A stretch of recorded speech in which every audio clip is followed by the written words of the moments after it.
A California judge has denied Governor Gavin Newsom's request for an immediate restraining order on the deployment that is, of National Guard troops and Marines to the city. The judge has granted the Trump administration's request for more time to respond to Governor Newsom's filing. A court hearing on the issue is scheduled for Thursday.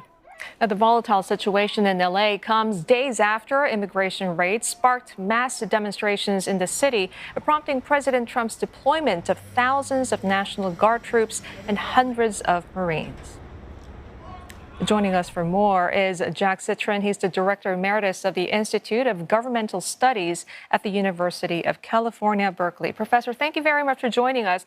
Firstly, I just want to start on the legal front with the judge denying California's request to block troops from raids. Just how significant is this initial denial, and what might be the next step for Newsom and the state? Well, I think it would have been pretty unlikely for a judge to step in and sort of tell the president that he couldn't do this, just off the top of his head.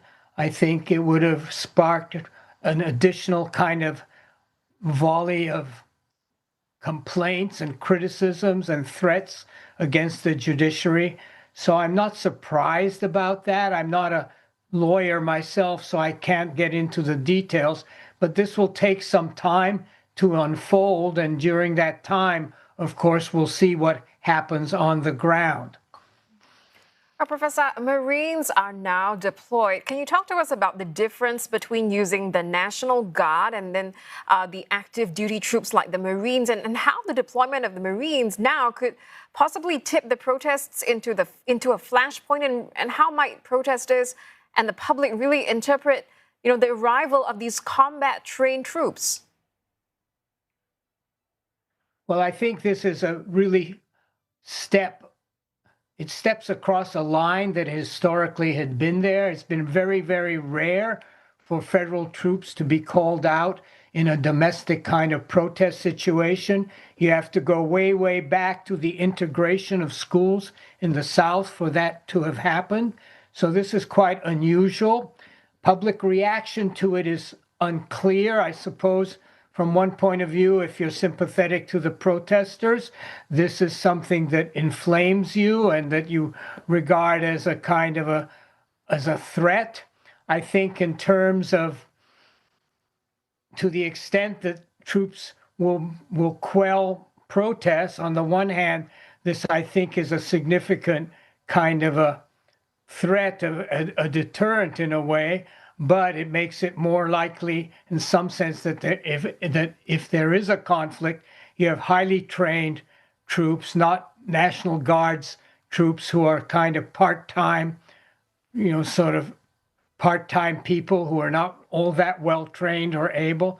So I think from that point of view, you have a much more trained and, in some sense, able at quelling whatever protests that might be. But from a political point of view, it really is crossing a line that I think most people will not favor. And Professor, LA Mayor says the city is being used as a test case and an experiment by Mr. Trump, while some analysts suggest that the president is leveraging the protests to shift focus away from other political setbacks or even to rally his own base. It's just how much of this feels strategic to you?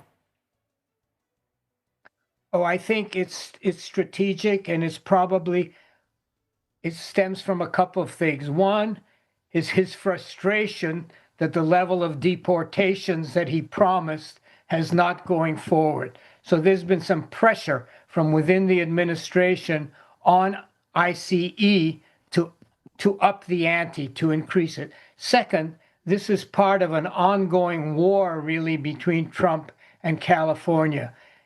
It doesn't hurt him at all to attack California on any dimension. The Republicans have very little support there. California, among his base, is viewed negatively. So this is part and parcel of a larger kind of larger attack on California's climate policies, on its transgender policies, on a range of policies that he describes as being, anti-American, anti his agenda. So I think that's part of it.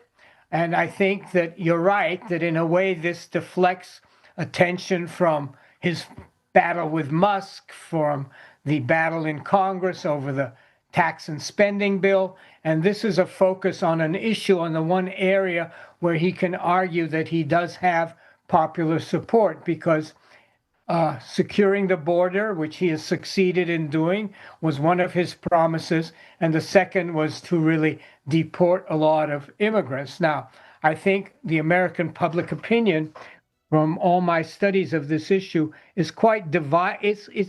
Its attitudes towards immigration and immigrants is complex. There is recognition that immigrants are hardworking and contribute to the economy. And the reality is that most immigrants to the United States, including Hispanic or Latino immigrants, assimilate over 3 generations, However, there's a stigma to illegal immigration. And so there's that distinction.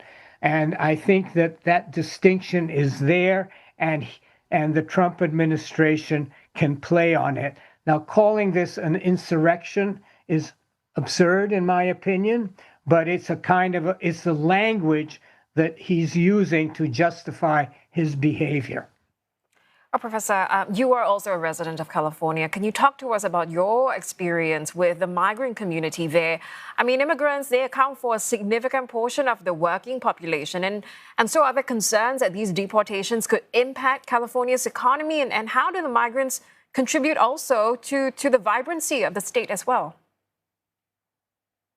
Well, California has probably the most immigrants in its workforce of any state. Now, it's hard to differentiate between the legals and the illegals, but obviously these undocumented immigrants do contribute in a lot of industries, farm works, construction, sort of day laborers type of thing.